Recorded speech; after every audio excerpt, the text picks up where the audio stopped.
Salut tout le monde, bienvenue sur teslastuce.com. Aujourd'hui, je vais vous présenter en détail mon rendez-vous chez SBGD qui m'a posé mes vitres teintées sur ma Tesla. Alors voici ma Tesla avant le résultat.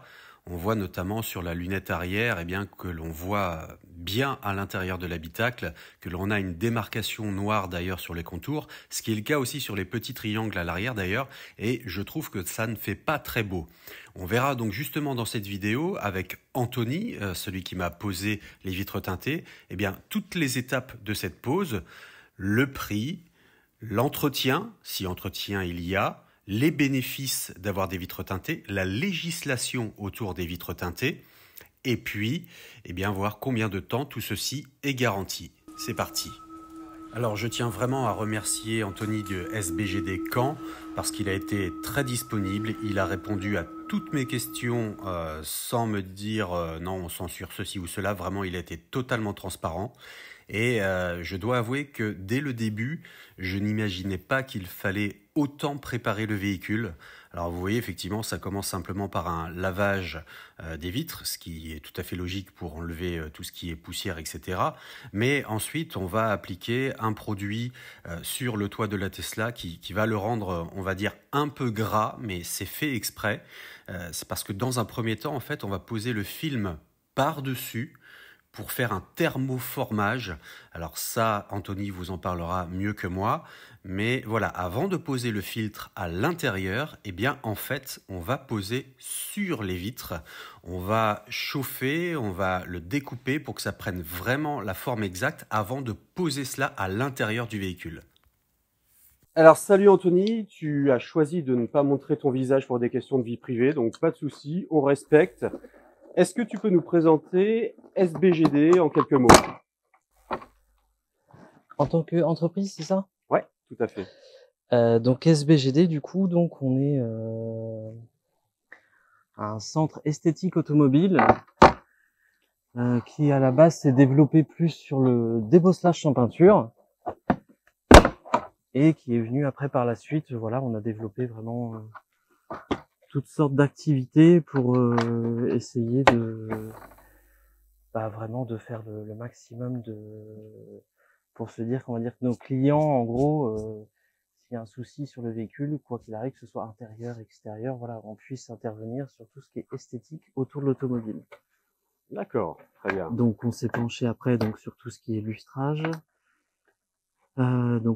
céramique, évidemment. Du coup, on en est venu après à l'embellissement et à la protection du véhicule. Donc également aussi du coup maintenant protection PPF.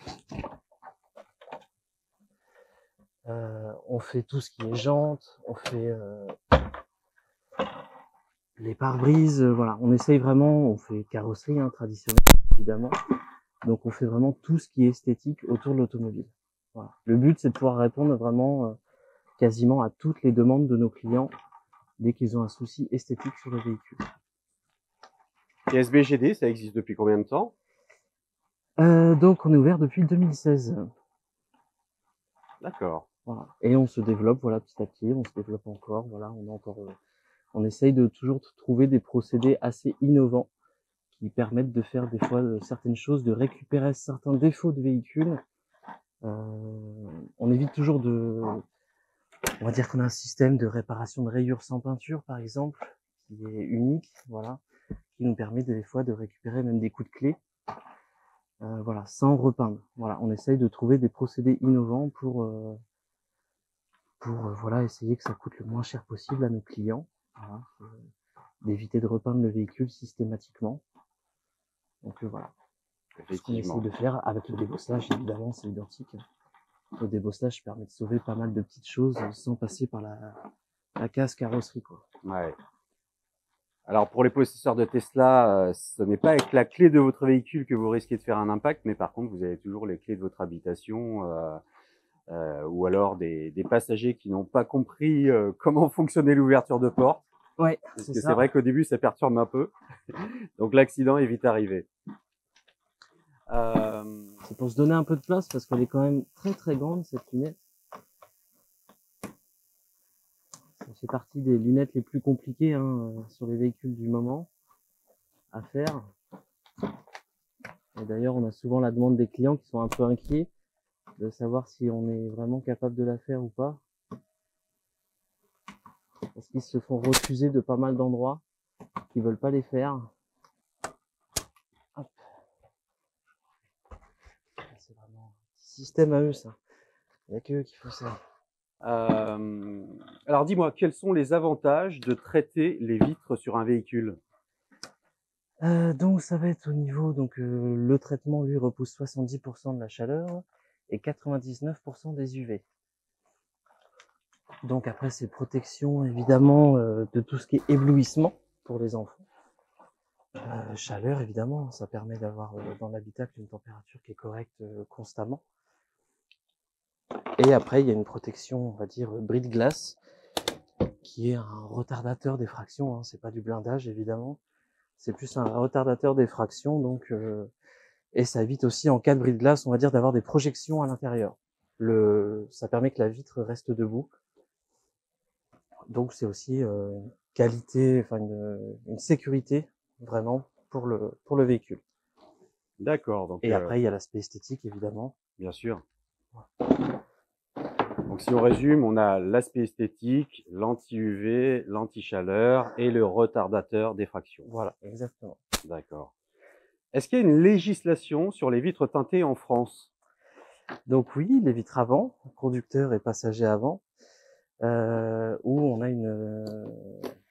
qu'ils appellent soi-disant une tolérance à 70-75% sur les vitres à l'avant. Mais il faut savoir que les vitres d'origine, même si on a l'impression qu'elles sont transparentes, ne sont pas blanches à 100% et elles sont déjà à ces 70%. Donc du coup, ce n'est pas possible de teinter des vitres avant réellement. Ça ne se voit pas. On peut mettre un produit anti-chaleur, anti-UV, anti-effraction, mais il sera transparent. On ne peut pas le teinter vraiment. Ouais. Voilà. Les vitres sont déjà à leur maximum sorties d'usine. Alors, tu me disais que certains allaient outrepasser la législation et compter sur le fait de ne pas se faire attraper. Par contre, effectivement, comme tu me le disais pertinemment, le jour où on passe au contrôle technique, là, il y a un véritable contrôle des vitres teintées et ça ne passe pas. Oui, le contrôle technique, lui, de toute façon, voilà, ils ont l'appareil pour mesurer, donc voilà, eux, quel que soit, maintenant, principalement, même s'ils voient qu'il y a un film, de toute façon, déjà, c'est forcément beaucoup plus compliqué. Donc oui, ça ne passe pas au contrôle technique de toute façon. Ouais. Alors, justement, là, tu es en train de manipuler un film de verre teinté. Quel type de film proposes-tu? Nos films, donc après, on a 4 teintes différentes, réellement, mis à part 5 avec celle qui est, on va dire, tolérée à l'avant, qui est autorisée sur les vitres avant, et 4 qui est réellement teintée. Donc après, voilà, donc on a du 5% qui est très très sombre. Voilà, le pourcentage, c'est la lumière restante. Donc 5%, c'est vraiment quasiment opaque. Après, on a du 15%. Donc après, c'est du 25%, ce qui correspond en général aux surteintes d'origine. Quand vous prenez l'option d'origine d'un véhicule, principalement, c'est du 25% en général. Et après, on a du 35%, là, qui est vraiment relativement assez clair, mais qui permet, voilà, aux personnes qui n'aiment pas forcément les vitres teintées, trop sombres, et ça permet au moins d'avoir une légère teinte, et par contre, tous les avantages de chaleur, UV et sécurité. En termes de garantie, c'est garanti quand on fait poser des vitres teintées chez toi, c'est garanti comment? Combien de temps? Alors, c'est garanti 10 ans, sur tout ce qui est décollement, si le traitement perd de sa couleur, tout ça, voilà. Oui, on a vraiment une garantie de 10 ans. Sachant que les films de maintenant, voilà, honnêtement, ça ne bouge plus, hein. On n'est plus sur du film qui perd de sa teinte, qui devient quasiment transparent avec les années. Et voilà, les films de maintenant, honnêtement, il n'y a plus aucun problème dessus, quoi. D'accord. Sur les Tesla, est-ce qu'il y a une spécificité pour les poser par rapport à d'autres véhicules? Principalement la lunette arrière, pour la Model 3 en tout cas. La lunette arrière, hein, qui est très compliquée parce qu'elle a pas mal de galbes. Et même au niveau de la pose, hein, elle est vraiment de sa grandeur aussi, hein. Donc oui, la lunette de la Model 3 est assez compliquée. Et oui, honnêtement, c'est pour ça que on a pas mal de demandes, parce que beaucoup de personnes refusent de les faire. Ouais. En tout cas, dans notre secteur ici, beaucoup de personnes refusent de les faire. Après, non, le reste, honnêtement, le reste des Tesla, ça se fait bien. Il n'y a pas de souci particulier dessus. Mmh. Alors justement, quelles sont les différentes étapes de la pose? Donc d'abord, on a tout ce qui est thermoformage, c'est-à-dire qu'on va préparer le film au galbe, selon le galbe du véhicule.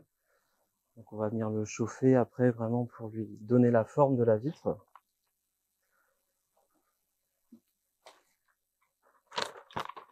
Après, forcément, il y a les découpes pour que le film vraiment soit au millimètre près pour le véhicule. Donc voilà, ça c'est l'étape de thermoformage. Donc la vitre, voilà, on peut le voir, n'est pas plate réellement. Donc on va venir chauffer le film pour qu'il se rétracte. Et comme ça, voilà, il prend exactement le galbe de la vitre.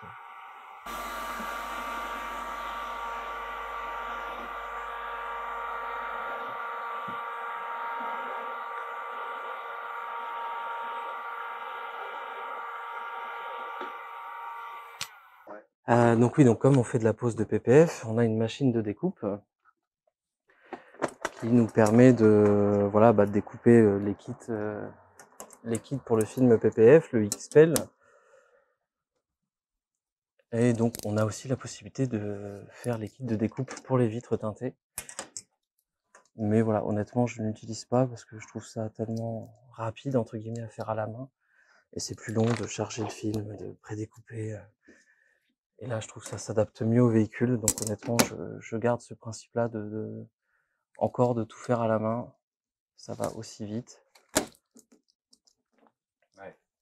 Comme ça, voilà, je les arrondis, je les découperai après sur la vitre une fois qu'elle sera posée, séchée. Et là, je viendrai découper pour que ce soit vraiment à ras et qu'il n'y ait aucune découpe visible. D'accord. Alors sur la Tesla, au niveau de la lunette arrière, on a 2 possibilités et souvent c'est vrai qu'on nous conseille la lunette arrière complète, ce qui a été le cas ici, c'est ce qu'on m'a conseillé. Pourquoi? Pour pas avoir on va dire, de différence de teinte aussi de l'intérieur, parce que sinon ça fait une coupure. Alors oui, on essaye de délimiter sur un fil de dégivrage, mais honnêtement, c'est pas forcément plus joli. Sachant que voilà, ça se fait bien en une partie, et ça permet au moins de repousser la chaleur partout. Parce qu'il faut savoir que les surteintes d'origine, c'est juste un pigment de couleur qui rajoute quand ils fondent le verre, donc ça n'a aucune propriété, ça ne repousse pas de chaleur. Vous avez cette zone un petit peu plus foncée, donc qui fait une petite zone d'ombre, mais ça ne repousse pas de chaleur. Et étant donné que c'est juste au-dessus des passagers à l'arrière, honnêtement, le soleil il tape quand même pas mal, donc vaut mieux pour moi repousser la chaleur, donc faire la totalité de la lunette arrière. Oui, effectivement, les possesseurs de Tesla sont tous d'accord là-dessus, ça chauffe bien à l'intérieur. C'est peut-être sympa d'avoir un verre transparent au niveau du toit, mais par contre, niveau chaleur, on le ressent vraiment quoi, d'origine. Alors du coup, une fois que les vitres teintées sont en place, est-ce qu'il faut les traiter par la suite ou les entretenir avec des produits particuliers? Est-ce qu'il y a quelque chose à faire en fait derrière? Rien du tout, ça s'entretient comme des vitres classiques, Donc lavage produit à carreaux, enfin voilà, il n'y a rien de particulier à savoir sur le film, honnêtement. C'est une fois posé, voilà, il y a normalement, on oublie voilà qu'on a des films dessus. Le but c'est ça, c'est que ce soit comme des vitres teintées dans la masse d'origine. Donc non, il n'y a aucun entretien particulier. Juste évidemment de ne pas frotter avec un objet métallique ou autre. Quand on a des enfants, des fois, faire un petit peu attention aux jouets qu'on leur donne dans la voiture. Ça peut arriver que le film se raye de l'intérieur.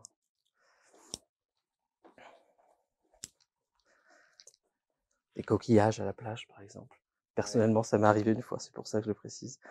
Voilà, le petit coquillage ramené de la plage et puis qu'on essaye de frotter. Bon, voilà.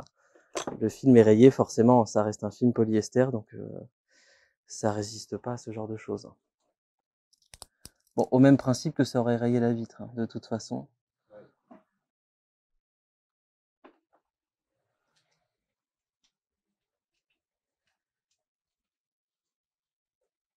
Alors, j'ai lu un truc, mais on lit beaucoup de choses sur internet.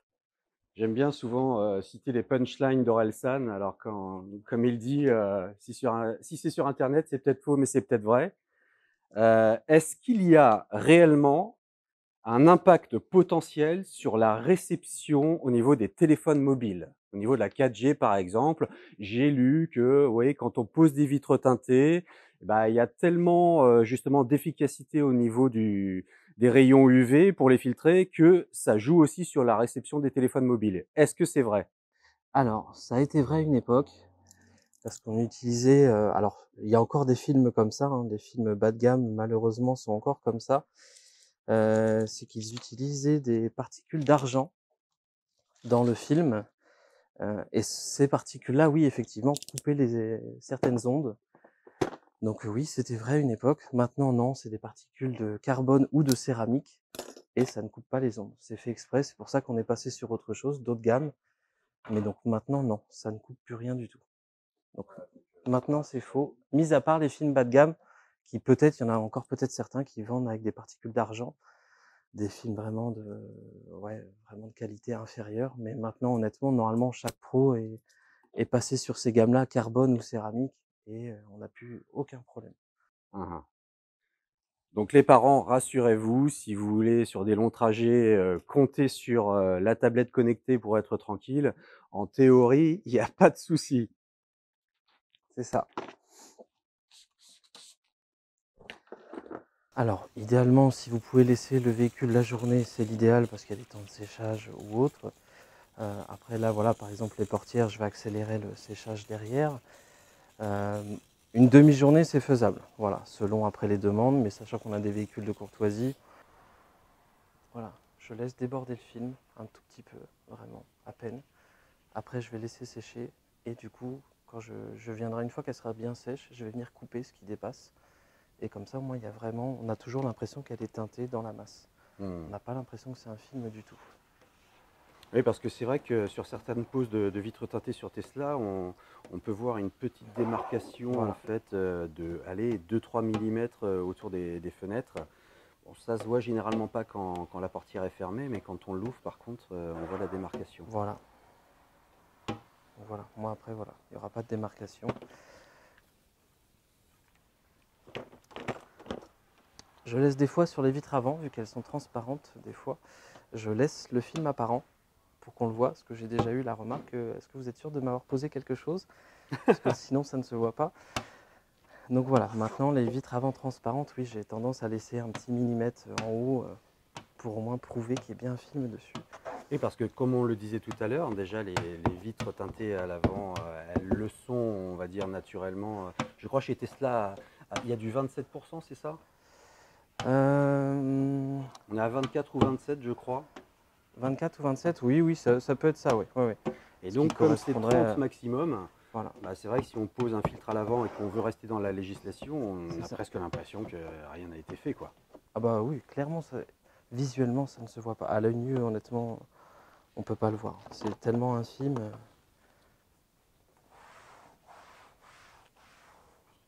De detailing, Ouais. alors c'est vraiment oui, des remises à neuf de véhicules, de protection, d'embellissement. Voilà, par exemple la céramique, ça va vraiment donner un plus à votre peinture qui est d'origine, hein, mais ça lui donne un éclat qui est supplémentaire. Ça lui donne un côté hydrophobe, donc c'est aussi pour l'entretien du véhicule, c'est pour simplifier l'entretien. Donc ça on va dire, ça sublime un peu votre peinture d'origine pour en plus vous permettre de la nettoyer plus facilement. Donc le detailing, c'est tout ça, c'est vraiment remise à neuf du véhicule. On fait aussi des fois hein, sur des véhicules anciens, hein, ça nous arrive de faire des intérieurs complets. On a fait une Visa, une CX, enfin, voilà, on a fait pas mal de véhicules anciens pour leur redonner un aspect neuf, l'impression qu'elles sortent d'usine. Et alors, depuis le début du traitement de ma voiture, tu es tout seul. J'imagine que pour le toit, tu ne vas pas le faire tout seul, ou alors j'imagine mal. Si, normalement je vais pouvoir me débrouiller tout seul. D'accord. Ça doit pouvoir le faire, ouais, ouais. Bah ouais, avec le temps on développe des techniques où on peut travailler tout seul, hein. Je vais demander des petits coups de main pour l'éclairage parce que comme elle est teintée d'origine sur la partie haute, on voit pas grand chose pour prédécouper le film. Mais c'est tout. Non, non, pour la pose, je serai tout seul. C'est pareil, ça permet d'éviter aussi trop de mouvements autour du véhicule. L'ennemi, c'est la poussière hein, quand on pose du film, que ce soit vitre teintée ou PPF. L'ennemi, c'est vraiment la poussière, qui en plus est un ennemi qu'il y a partout. Voilà, qui est dur de se défaire. Donc non, non, on évite tout mouvement autour du véhicule. Donc il faut être le moins nombreux possible. Alors c'est intéressant ce que tu dis là parce que j'ai vu sur internet pour les plus aguerris qu'on pouvait acheter du film teinté et puis entre guillemets se débrouiller par soi-même. Bon, très clairement, si on n'a pas les compétences, si on n'a pas un environnement propre, on va faire n'importe quoi. Et puis on ne parle même pas de la qualité du film en lui-même. Alors il y a déjà ça, la qualité, je sais par exemple, il y a Variance, tout ça, qui vend des kits prédécoupés, préformés, voilà, ça reste un métier. Il y a une personne ici que je forme depuis 6 mois. Il y a plein de voitures. Je lui dis, bah non, attends, celle-là, je la fais avec toi, tu ne pourras pas la faire tout seul, c'est pas possible. Il y a des petits détails sur certains véhicules. Là, la Tesla, par contre, je sais que c'est sûr que non, il ne pourra pas la faire. Il ne peut pas la sortir, c'est impossible. Et sans compter de qualité, oui, évidemment, la qualité n'est pas la même. Voilà, moi, ça fait plus de 20 ans maintenant que je fais ça, oui, forcément. Ça reste un métier quand même. Oui, c'est un métier, quoi. C'est un métier de le faire. Et ouais, alors après, si on n'est pas regardant sur la qualité, on peut se lancer dans la pose. Hein, mais honnêtement, non. Je pense qu'il y a plus de chances de jeter le kit à la poubelle qu'autre chose.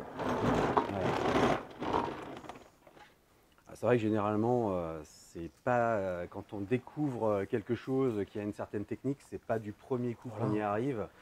Toi, tu as des années d'expérience, donc effectivement, par rapport à quelqu'un qui va vouloir se lancer, comme tu le dis, c'est un métier et ça ne s'apprend pas en 5 minutes. Et ça vaut pour tout. Hein. Tellement de détails à savoir, tellement de petites choses à faire attention que non, si on ne connaît pas, c'est pas possible. Alors là, tu as utilisé une petite technique justement dont j'allais parler incessamment sous peu sur mon site. Lorsque l'on ouvre les portes de la Tesla, en fait, eh bien, la vitre, naturellement, est programmée pour se baisser. Mais en l'occurrence, quand on pose des vitres teintées, il va falloir afficher, entre guillemets, l'intégralité de la vitre. Sinon, vous risquez d'avoir une petite ligne en bas qui ne sera pas teintée. Donc là, tu as utilisé une technique qui va permettre de monter la vitre à fond alors que la portière est ouverte. Tu peux nous expliquer comment tu as fait? Alors, juste un tournevis, ou voilà, c'est juste lui donner l'impression que la porte est fermée, c'est tout. Voilà, juste en verrouillant ici le verrou, comme ça, voilà. La vitre remonte naturellement alors que la porte est ouverte. Et ça suffit à... Voilà, du coup, on a trompé la Tesla, on lui a fait croire que la portière était fermée. Voilà. Et du coup, on a la vitre qui apparaît totalement relevée. C'est ça. Alors ça, pour l'anecdote, tu vois, il y a 20 ans, ma première voiture que je fais, c'était un petit cruiser cabriolet, le seul que j'ai fait de ma vie d'ailleurs, parce que c'est pas une voiture qu'on voit tout le temps. Ouais. Et ben voilà, naturellement, j'ouvre les portes. Ça faisait quoi, 15 jours hein, ou 3 semaines que j'étais formé. J'ouvre les portes, je pose mon film. Et forcément, quand je suis arrivé pour fermer les portes, bah oui, la vitre, elle s'est remontée. J'avais un jour d'1 centimètre en bas. D'accord. Voilà, parce que j'avais pas été formé sur ces vitres-là, je ne connaissais pas. Et voilà. Donc voilà. Comme quoi, oui, quand on ne connaît pas les choses, ouais, on peut être surpris. Et alors évidemment, à l'inverse, ça c'est ma déduction, mais j'imagine que certains peuvent faire cette erreur fatale. Il faut bien penser à remettre les vitres rabaissées avant de claquer la porte. Parce que si vous laissez dans cette situation-là vitres complètement relevées, c'est pas pour rien que Tesla les fait baisser un tout petit peu dès qu'on ouvre les portières. Voilà, si la vitre est complètement relevée, que vous oubliez de la rabaisser et que vous fermez votre portière, vous risquez d'éclater votre vitre. Et vous abîmez quoi qu'il arrive votre baguette. Parce que la vitre vient frotter ici. Donc vous abîmez la baguette à cet endroit-là. Ouais, donc j'en vois beaucoup. Hein. C'est le double effet qui se coule, quoi. Voilà, je vois énormément de baguettes abîmées et en général, oui, soit c'est des personnes qui ont essayé justement de faire leur vitre teintée eux-mêmes et qui ont oublié ça. Donc c'est-à-dire qu'ils ont fermé leur porte sans rabaisser la vitre Et ça arrive régulièrement, il y a des pets ici sur les baguettes de Tesla. D'accord. Donc ben, je te l'ai rappelé, donc je compte sur toi pour ne pas oublier. Ouais, il n'y a pas de souci. Alors sur cette phase de la lunette arrière, je laisse Anthony se concentrer parce que c'est, comme il le disait, la partie la plus délicate. J'en profite pour vous dire que le tournage a été assez compliqué puisqu'il ne fallait pas que je montre le visage d'Anthony. Donc j'ai essayé au maximum de faire des effets de zoom, etc. Là, bon, on voit son visage dans le reflet, mais on ne distingue pas très bien son visage. Donc on va dire que ça va passer pour respecter sa vie privée. Dans tous les cas, voilà, on s'est équipé avec des micros sans fil. Au tout début de la vidéo, la qualité n'était pas terrible. J'ai pu rattraper en cours. Évidemment, je n'allais pas demander à Anthony de recommencer depuis le début. Il a autre chose à faire. Il a déjà été super cool de me laisser filmer. Donc voilà. Voilà, il y a plein de techniques. Moi, tu vois, là, j'ai mis une pellicule grasse avant. Il n'y a que sur cette voiture-là que j'utilise cette technique-là, clairement. Ah ouais? Les autres voitures, j'ai pas besoin. Les autres voitures, c'est juste à l'eau et voilà, ça se thermoforme tout seul. Mais cette voiture-là, quand même, qui est assez compliquée, c'est la seule que je fais comme ça. Il y en a qui vont thermoformer à sec. J'ai déjà vu des personnes le faire, ouais, c'est assez bluffant. Moi, ça me fait peur parce qu'on entend le bruit du film, on a l'impression qu'il crie, qu'on le plie à chaque coup de canne. Donc voilà, il y en a qui font du sans contact aussi. Ce que j'utilise de temps en temps, ça m'arrive. C'est-à-dire de lever le film, de chauffer comme ça, Et bien à plat, de poser après. et de le rabattre. Ouais. Il y a, voilà. Alors évidemment, on essaye tout. J'ai vu partir en formation PPF pour d'autres gammes de films. Et arrivé là-bas, je formais aussi des personnes en vie de teinter, on faisait un échange quoi. Parce que eux commençaient juste à développer les vies teintées, donc du coup bah ouais, on fait un échange de bons procédés. Moi je leur apprenais un petit peu certaines techniques pour gagner du temps, pour gagner de la qualité.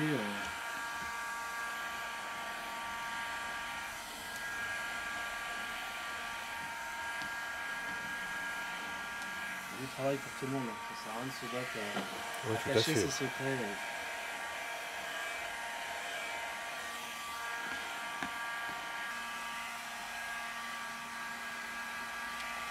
Voilà. Cette voiture-là, on en demande beaucoup au film. Ouais. Il faut savoir que ce film-là a plein sens de thermoformage aussi. Il se thermoforme que dans un sens. Là, si je veux thermoformer par exemple en bas ou en haut, ça va pas se faire. Il va se lever. Il a vraiment qu'un seul sens de thermoformage. Et par exemple, c'est la seule lunette où on thermoforme dans ce sens-là. Toutes les autres lunettes, c'est de haut en bas. Ah ouais, d'accord. Mais celle-là, comme elle est plus longue que large, bah, on a changé le sens pour qu'elle soit faisable dans l'autre sens, elle est infaisable. On ne pourrait pas thermoformer dans l'autre sens, elle a trop de gammes de comme ça, donc on ne peut même pas la faire. C'est la seule qui est inversée dans ce sens-là.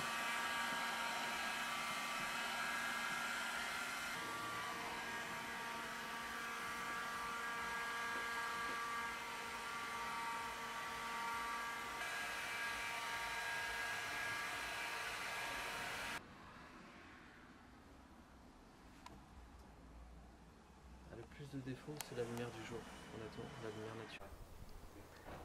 Allez, je laisse bosser Anthony. On me prête une voiture, donc j'ai des petits trucs à faire dans la journée. Et puis je repasserai dans l'après-midi pour récupérer la voiture terminée. Alors du coup, Anthony, voilà, c'est terminé. J'ai quelques dernières questions à te poser. En gros, on t'apporte une Tesla, on veut faire comme moi, c'est-à-dire les vitres arrière et le toit. Tu mets combien de temps ? Donc il faut compter l'idéal, c'est la journée. La déposer le matin et comme ça vous pouvez la récupérer en fin d'après-midi. Voilà. L'idéal c'est la journée, sachant qu'on a des véhicules de courtoisie. Mais voilà, l'idéal pour nous, ouais, sur une journée complète, c'est top. Donc en gros, je la dépose à 8h30, voilà. J'ai un véhicule de prêt, je la récupère vers 17h30 on va dire et c'est fait quoi. C'est ça, exactement. Impeccable. Et alors du coup, ça coûte combien ? Donc toute la partie arrière comme là, ce qu'on a fait sur celle-là, donc porte arrière, les custodes et la grande lunette arrière, il faut compter 439 € TTC. 439 €, donc tout compris. Voilà, c'est ça. Et Quelle que soit la teinte. Quelle que soit la teinte. Ouais, Voilà, bien c'est sûr. vrai qu'il y a plusieurs niveaux de Ouais. teinte. D'ailleurs, tu m'avais conseillé parce que je savais pas trop ce que je voulais mettre. Je serais d'ailleurs peut-être parti sur un filtre trop foncé et finalement tu m'as dit non 75 c'est quand même pas Ouais, mal bah, et pour se garder effectivement une bonne visibilité de l'intérieur vers l'extérieur, voilà, c'est plus on va mettre sombre, forcément plus on va perdre en visibilité. Et pour moi, ces teintes-là, les teintes intermédiaires, sont vraiment largement suffisantes pour voilà, sachant que voilà, ça cache déjà bien l'intérieur. Voilà. Et esthétiquement, comme on n'a plus le droit de teinter les vitres avant, c'est pareil, ça fait pas une grosse coupure entre l'arrière et l'avant. ouais tout à fait. Moi, En je tout trouve cas, ça plus esthétique comme ça. et moi je suis super content du résultat, donc ça c'est super cool. Une dernière question en termes de garantie sur des vitres teintées, ça se passe comment en fait? C'est quoi comme garantie? Alors, c'est garanti 10 ans sur tout ce qui est décollement. Voilà. Ok. Si le film se décolle dans les angles, sur les vitres coulissantes, voilà, mais c'est tout, uniquement. Mais honnêtement, ça bouge absolument pas. Il y a aucun risque là-dessus. Eh ben nickel, je suis reparti avec ma voiture tout content. Bon, super. Merci beaucoup. De rien.